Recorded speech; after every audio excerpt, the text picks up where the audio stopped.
भी अधीर रंजन चौधरी से माफी की मांग बीजेपी करेगी। सोनिया गांधी से भी माफी मांगने की मांग लगातार बीजेपी के बड़े नेता कर रहे हैं और आज भी इस मसले को लेकर सदन में हंगामा दिख सकता है। हंगामे के चलते कार्यवाही बाधित हो सकती है। तो सोनिया गांधी से माफी की मांग की जा रही है। अधीर रंजन के बयान पर संसद में भी संग्राम छिड़ा है। जमकर कल भी हंगामा हुआ और आज भी हंगामे के आसार देखे जा रहे हैं। अधीर का बयान बहाना है, सोनिया पर निशाना है, ऐसा कांग्रेस की ओर से कहा जा रहा है, लेकिन बीजेपी ने कांग्रेस को बुरी तरह से घेर लिया है। अधीर रंजन मुश्किलों में फंस गए हैं। उन्होंने ये भी कहा है कि द्रौपदी मुर्मू से वो खुद जाकर माफी मांगेंगे, लेकिन इस पर बीजेपी तमाशा कर रही है। सोनिया गांधी से भी जो नोकझोंक स्मृति ईरानी के साथ हुई है उस पर माफी की मांग लगातार भारतीय जनता पार्टी की ओर से की जा रही है। कल भी हमने देखा सड़क से लेकर संसद तक इस मसले को लेकर हंगामा छिड़ा रहा। बीजेपी हमलावर है, बीजेपी हमलावर कांग्रेस पर है और कह रही है कि सोनिया गांधी को आगे आकर माफी मांगनी चाहिए। हालांकि सोनिया गांधी और पार्टी के बड़े लीडर्स ये कह रहे हैं कि अधीर रंजन चौधरी ने अपने कहने पर खेद जाहिर किया है। अधीर रंजन चौधरी कह रहे हैं कि चूक हुई और बड़ी खबर यह कि जैसे ही सदन की कार्यवाही शुरू हुई, अब सदन 12 बजे तक के लिए स्थगित किया गया है। लोकसभा की कार्यवाही जैसे ही शुरू हुई वैसे ही हंगामा शुरू हो गया और जो हम खबर आपको दे रहे थे कि हंगामा होने के आसार हैं वही हुआ। 11:01 पर, यानी कि सिर्फ 1 मिनट भी मुश्किल से कार्यवाही चलाने की कोशिश की गई, लेकिन इसी कार्यवाही में बार बार हंगामा होता रहा क्योंकि बीजेपी अड़ी हुई है। कह रही है कि अधीर रंजन चौधरी तो माफी मांगे ही मांगे, साथ ही साथ सोनिया गांधी भी माफी मांगे। हालांकि कांग्रेस की इसको लेकर अलग तैयारी है। स्पीकर को पत्र लिखा है और उसमें कहा है कि क्यों आखिर सोनिया गांधी के साथ सदन के भीतर ऐसा बर्ताव हुआ जिसमें स्मृति ईरानी और सोनिया गांधी के बीच में कुछ आर्ग्यूमेंट हमने देखे थे कल।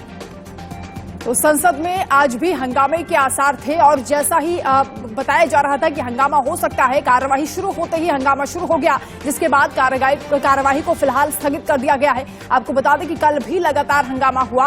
अब सोनिया गांधी और अधीर रंजन के पीछे भारतीय जनता पार्टी पूरी तरह से पड़ चुकी है और लगातार उनसे माफी मांगने के लिए कहा जा रहा है। पहले अधीर रंजन ने कहा है कि उन्होंने खेद प्रकट किया है, सोनिया गांधी ने भी कहा है कि उन्होंने माफी मांग ली है, लेकिन अभी खुले तौर पर खुले मंच से माफी नहीं मांगी गई, इसीलिए सदन में जोरदार हंगामा लगातार देखा जा रहा है। और अधीर रंजन चौधरी कह रहे हैं कि ये चूक है, ये जुबान फिसली थी, ये मैंने जानबूझकर नहीं कहा, जिस पर मैं खेद जाहिर कर चुका हूं। साथ ही साथ अधीर रंजन चौधरी ने राष्ट्रपति द्रौपदी मुर्मू से मिलने के लिए वक्त भी मांगा था। अधीर रंजन चौधरी कह रहे हैं कि मैं राष्ट्रपति से मिलकर ही इस माफी को उनके सामने रखूंगा, पूरी बात उनके सामने रखूंगा। फिलहाल बड़ी खबर और बड़ा अपडेट आप जान लीजिए। लोकसभा की कार्यवाही जैसे ही शुरू हुई वैसे ही हंगामा शुरू होने लगा। कांग्रेस की अपनी अलग मांग है। कांग्रेस कह रही है कि उनकी पार्टी की लीडर यानी कि सोनिया गांधी के साथ इस तरीके का बर्ताव जो स्मृति ईरानी ने किया वो कतई भी ठीक नहीं है, उस पर स्मृति ईरानी की तरफ से माफी मांगनी चाहिए।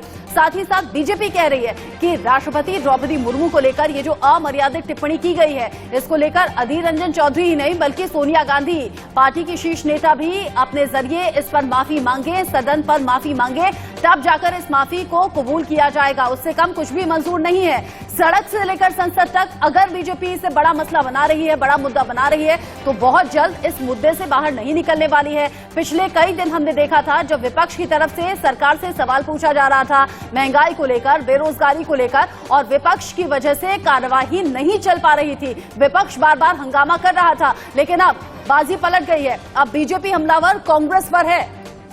तो तमाम ऐसे मुद्दे हैं जिस पर सदन में चर्चा होनी थी, लेकिन लोकसभा की कार्यवाही लगातार प्रभावित हो रही है। जिस तरीके से हंगामा किया जा रहा है, मानसून सत्र लगता है पूरा हंगामे के भेंट चढ़ जाएगा, क्योंकि जिस दिन से कार्यवाही की शुरुआत हुई है उसी दिन से हंगामा लगातार अलग अलग मुद्दों पर देखा जा रहा है। अब सबसे पहले सोनिया गांधी की ईडी से पूछताछ को लेकर कांग्रेस ने सदन में हंगामा किया। उसके बाद अब द्रौपदी मुर्मू को लेकर जो बयान दिया गया है उस पर भी हंगामा